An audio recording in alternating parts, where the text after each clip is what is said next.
الحمد لله نحمده ونستعينه ونستغفره ونؤمن به ونتوكل عليه ونعوذ بالله من شرور أنفسنا ومن سيئات أعمالنا من يهده الله فلا مضل له ومن يضلله فلا هادي له وأشهد أن لا إله إلا الله وحده لا شريك له وأشهد أن سيدنا وسندنا وشفيعنا ونبينا محمدا عبده ورسوله صلى الله تعالى عليه وعلى آله وأصحابه وبارك وسلم تسليما كثيرا أما بعد فأعوذ بالله من الشيطان الرجيم بسم الله الرحمن الرحيم الرحمن علم القرآن۔ یہ سورہ رحمان ہے، اس کے مدنی اور مکی صورت ہونے میں مفسرین کا اختلاف ہے، اور بیشتر مفسرین نے اس کو مدنی صورت قرار دیا ہے۔ اس لیے قرآن کریم کے جو مروجہ نسخے ہیں ان میں سورہ رحمان کے ساتھ جو ہے وہ مدنی لکھا جاتا ہے، اور اس صورت کے اندر کل 71 آیتیں ہیں اور 3 رکوع ہیں، اور اللہ تبارک و تعالیٰ نے اس میں دنیاوی اور اخروی نعمتوں کو ذکر فرمایا ہے، اور ایک ہی وقت میں اللہ تعالیٰ نے جنات اور انسانوں کو مخاطب کر کے بڑی فصاحت کے ساتھ ان کے ساتھ ان نعمتوں کا ذکر فرمایا ہے، اور پھر ان نعمتوں پر شکر کرنے کے لیے اللہ تعالیٰ نے یہ ترغیب بھی ارشاد فرمائی ہے کہ فَبِأَيِّ آلَاءِ رَبِّكُمَا تُكَذِّبَانِ، کہ تم اپنے پروردگار کی کون کون سی نعمتوں کو جھٹلاؤ گے۔ یہ پورا سورت کے اندر اللہ تعالیٰ نے 31 مرتبہ اس جملے کو ذکر کیا ہے، اور 31 مرتبہ اس جملے کو ذکر کرنے کا مقصد یہ ہے کہ تاکہ اس کے ذریعے سے مزید فائدہ انسان اور جنات کو حاصل ہو جائے۔ اور دوسری بات یہ ہے کہ یہ اللہ تبارک و تعالیٰ نے جب ہر ایک نعمت کو الگ سے بیان کیا ہے تو پھر اس کے ساتھ اس جملے کو ذکر کیا ہے، جس کا مطلب یہ ہے کہ جب نئی نعمت سامنے آتی ہے تو اس پر اللہ تبارک و تعالیٰ سے انسان کو ترغیباً یہ کہا جاتا ہے کہ تم اللہ کی کون کون سی نعمتوں کو جھٹلاؤ گے۔ امام قرطبی رحمہ اللہ فرماتے ہیں کہ یہ سورت مکی ہے، اور انہوں نے اس سورت کے مکی ہونے کو ہی بہت سی روایات کو سامنے رکھتے ہوئے ترجیح دی ہے۔ حضرت جابر رضی اللہ تعالیٰ عنہ سے مروی ہے کہ سرکار دو عالم صلی اللہ علیہ وسلم نے کچھ لوگوں کے سامنے سورہ رحمان پوری تلاوت فرمائی۔ یہ سن کر وہ خاموش ہو گئے، تو آپ صلی اللہ علیہ وسلم نے فرمایا، میں نے لیلۃ الجن میں جنات کے سامنے یہ سورت تلاوت کی تو اثر قبول کرنے کے اعتبار سے وہ تم سے بہتر رہے، کیونکہ جب میں قرآن کریم کے اس جملے پر پہنچتا فَبِأَيِّ آلَاءِ رَبِّكُمَا تُكَذِّبَانِ، تو جنات سب کے سب بول اٹھتے لا بِشَيْءٍ مِّن نِعَمِكَ رَبَّنَا نُكَذِّبُ فَلَكَ الْحَمْدُ،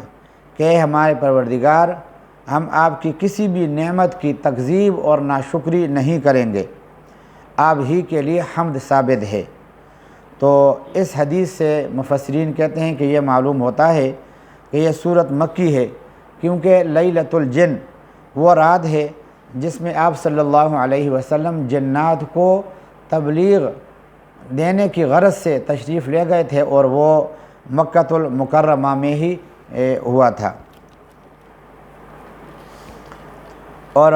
یہاں پہ اللہ تبارک و تعالیٰ نے رحمان کا لفظ، اس ابتدا ہی الرحمن سے ہوتی ہے، اور سورت کا نام بھی رحمان ہے۔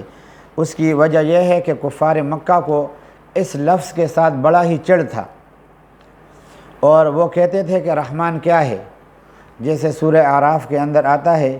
ومر رحمان کہ رحمان کیا چیز ہے، ان لوگوں کو واقف کرنے کے لیے اللہ تبارک و تعالی نے اپنے ناموں میں سے یہاں رحمان کے نام کا انتخاب فرمایا۔ اور دوسری وجہ یہ ہے کہ قرآن کریم کا مقتضیٰ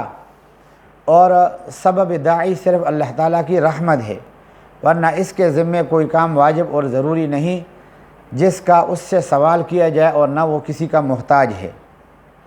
تو اللہ تبارک و تعالیٰ فرما رہے ہیں کہ الرحمن علم القرآن، اللہ تعالیٰ کی نعمتوں میں سے جو سب سے بڑی نعمت ہے، اللہ تعالیٰ نے جو ابتدا میں اس کا ذکر فرمایا ہے، وہ قرآن کریم کی نعمت ہے، کیونکہ قرآن کریم انسان کے معاش، معاد، دین اور دنیا کی خیر اور برکات کا جامع ہے۔ جنہوں نے قرآن کو لیا، اس کا حق ادا کیا، جیسے حضرات صحابہ کرام تھے، تو ان کو آخرت کے درجات اور نعمتوں سے سرفراز فرمایا گیا، دنیا میں بھی وہ درجہ اور مقام عطا فرمایا ان کو، جو بڑے بڑے بادشاہوں کو بھی وہ درجات حاصل نہیں ہوئے۔ اللہ تعالیٰ فرما رہے ہیں الرحمن، وہ رحمان ہی ہے، علم القرآن، سکھلایا قرآن کو،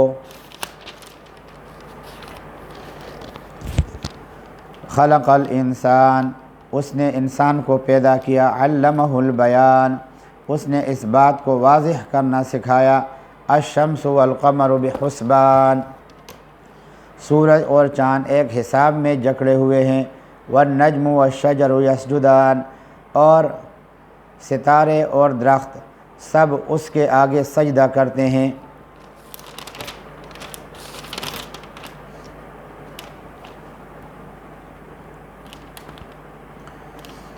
والنجم، یہ نجم کا لفظ اللہ تعالیٰ نے ذکر کیا ہے،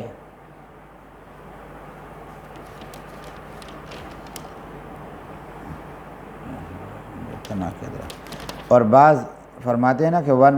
والنجم والشجر یسجدان، کہ نجم جو ہے نا وہ بے تنہ درخت کو کہتے ہیں، اور آگے جو شجر ہے وہ تنے دار درخت کو کہتے ہیں، کہ والنجم والشجر، کہ بے تنہ درخت اور تنے دار درخت دونوں اللہ تعالیٰ کے مطیع ہیں۔ سورج کا چلنا اس لیے نعمت ہے کہ اس میں دن اور رات، سردی اور گرمی اور ماہ و سال کا حساب مرتب ہوتا ہے۔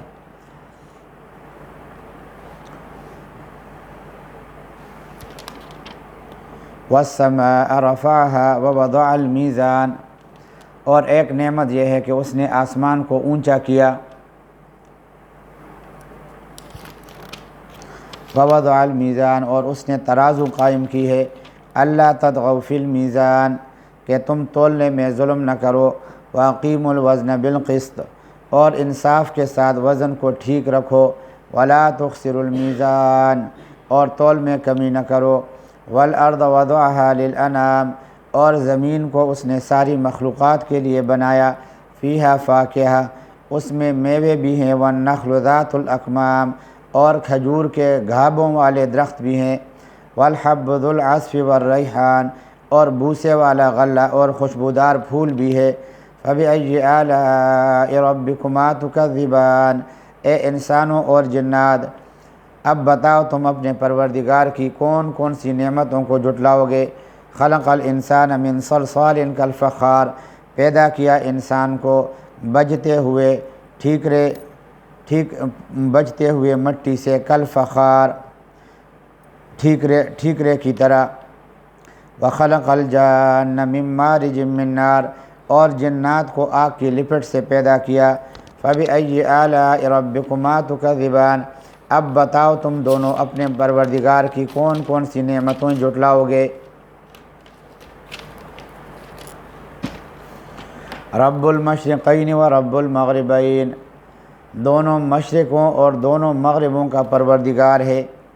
مشرق اصل میں افق کے اوپر اس حصے کا نام ہے جس سے سورج طلوع ہوتا ہے، اور مغرب افق میں اس حصے کا نام ہے جس سے سورج غروب ہوتا ہے۔ چونکہ سردی اور گرمی کے موسموں میں مشرق اور مغرب کے یہ حصے بدل جاتے ہیں، اس لیے ان کو دو مشرقوں اور دو مغربوں سے اللہ تعالیٰ نے تعبیر کیا۔ فَبِأَيِّ آلَاءِ رَبِّكُمَا تُكَذِّبَانِ، اب بتاؤ تم دونوں اپنے پروردگار کی کون کون سی نعمتوں کو جھٹلاؤ گے۔ مَرَجَ الْبَحْرَيْنِ يَلْتَقِيَانِ، اس نے دو سمندروں کو اس طرح چلایا کہ وہ دونوں آپس میں مل جاتے ہیں۔